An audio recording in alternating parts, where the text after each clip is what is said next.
Бишкекте адам урдоо менен опузалап акча талап кылууга шектелген кылмыштуу топтун мүчөсү кармалды. Бул тууралуу улуттук коопсуздук боюнча мамлекеттик комитет кабарлады. Маалыматка ылайык, кылмыштуу топтун мүчөсү жаранды күч колдонуп Бишкектин Байтик айылына алып чыгып, Ош базарындагы соода түйүнүн сатууну талап кылып, ур токмокко алганы жөнүндө арыз түшкөн. Факты боюнча жазык кодексинин 203 беренеси, 170 беренеси менен сотко чейинки териштирүү башталган. Тергөөнүн материалдарына ылайык, мурда издөөдө жүргөн Бишкек шаарынын 31 жаштагы тургуну кармалды. Шектүү жаза аткаруу кызматынын номер 1 тергөө абагына киргизилди.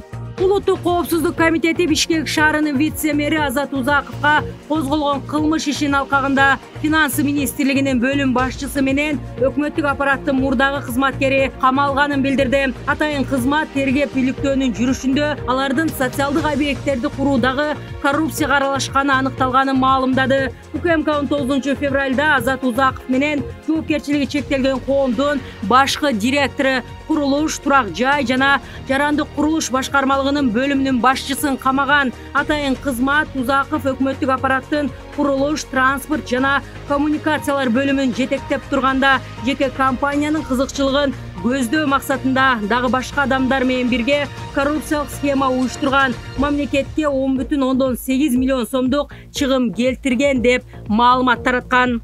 Кыргыз темир жолу мамлекеттик ишканасы расмий Москва Кыргызстандан Орусияга Казакстан аркылуу поезд каттамдарын жандантып жүргүнчү ташууга уруксат бере электигин билдирди. Учурда сүйлөшүүлөр уланып жатканын, жыйынтыгы чыга электигин кабарлады. Өткөн аптада казак тарап 21 февралдан тартып өзүнүн аймак аркылуу поезд менен кыргызстандык жүргүнчүлөрдүн катташына уруксат берген. Бул маселе 16 февраль күндөрү Алматыда эки өлкөнүн соода экономикалык кызматташуусу боюнча жумушчу топтун жыйынында кабыл алынган болчу.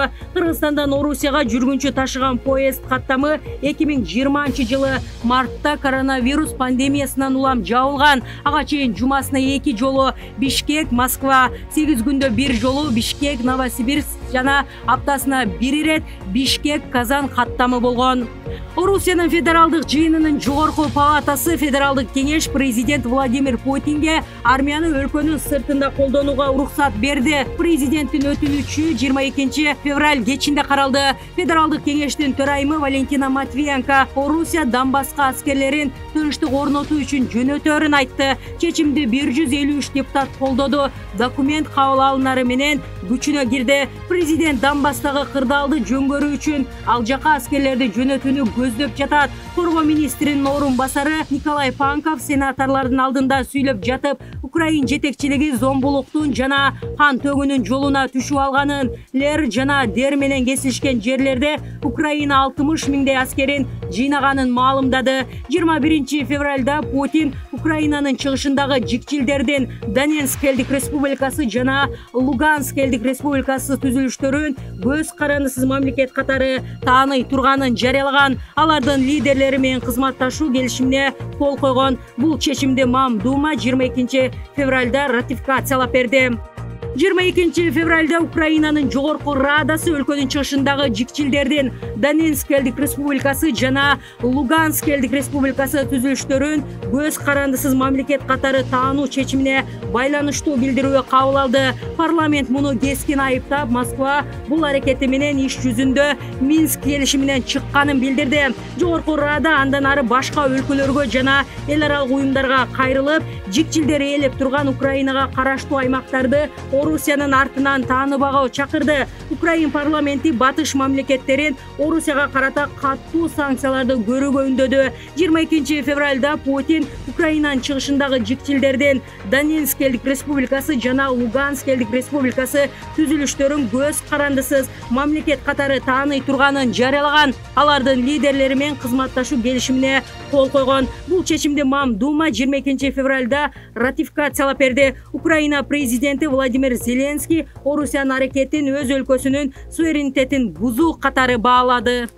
Кыргызстандын президенти Садыр Жапаров Украинанын чыгышындагы кырдаалга байланыштуу 22 февралдын кечинде билдирүү жазды. Бул тууралуу позициясын мамлекет башчысы Инстаграмдагы жана Фейсбуктагы баракчаларына чыгарды. Кыргыз Республикасы жаңжалды жөнгө салуу боюнча бирден бир документ болуп саналган Бириккен Улуттар Уюмунун Коопсуздук Кеңешинин колдоосун алган Минск келишиминин негизинде иш алып барууну ар дайым жактап келген. Тилекке каршы анын аткарылбашы азыркы татаал кырдаалга алып келди. Курмандыктарды болтурбоо үчүн кырдаалды дипломатиялык жана сүйлөшүү жолу менен гана жөнгө салуу керек деп эсептейм. Адамдын өмүрү баарынан кымбат эмеспи? Жаңжалдын мындан ары күчөп кетүүсүнө жол бербөө үчүн кырдаалды жөнгөрүүдө акыл эстүүлүк жана токтоолук менен мамиле кылууга чакырам. Балким бул көп сандаган орусиялык жарандар жашаган Донбасс аймагына жайкын тургундарды коргоо үчүн аргасыз чара болушу мүмкүн. Бул же тигил мамлекетти таануу маселеси ар бир өлкөнүн суверендүү укугу экенин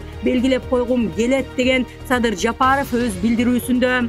Өлкө башчы Садыр Жапаров бүгүн 23 февралда кыргызстандыктарды мекен коргоочулардын күнү менен куттуктады. Ал биринчи кезекте жоокерлерге, сержанттарга, офицерлерге, генералдарга жана куралдуу күчтөрдүн ардагерлерине кайрылган. Ар намыстын жана эркиндиктин үлгүсү болуп, ата мекенге ак ниет кызмат кылгандарга ар жылы 23 февралда башыбызды ийип таазим этебиз. Бул күн ата бабаларыбыздын, ата журтубузду көздүн карегиндей коргоп келишкендигин эске салып, мекенчилдик сезимибизди козгоп турат. Анткени туулган жерди, ата конушту коргоо ар бир кыргызстандыктын ары сыймыктуу, ары жоопкерчиликтүү атуулдук милдети деген Жапаров. Өлкө башчы бул күнү жалпы кыргызстандыктарды, мекен коргоочулардын баатырдык эрдиктерин эскерип, эл жеринин тынчтыгы үчүн жанын бергендердин жаркын элестерине башын ийип, таазим кылып, сый-урмат көрсөтөрүн белгилеп өткөн.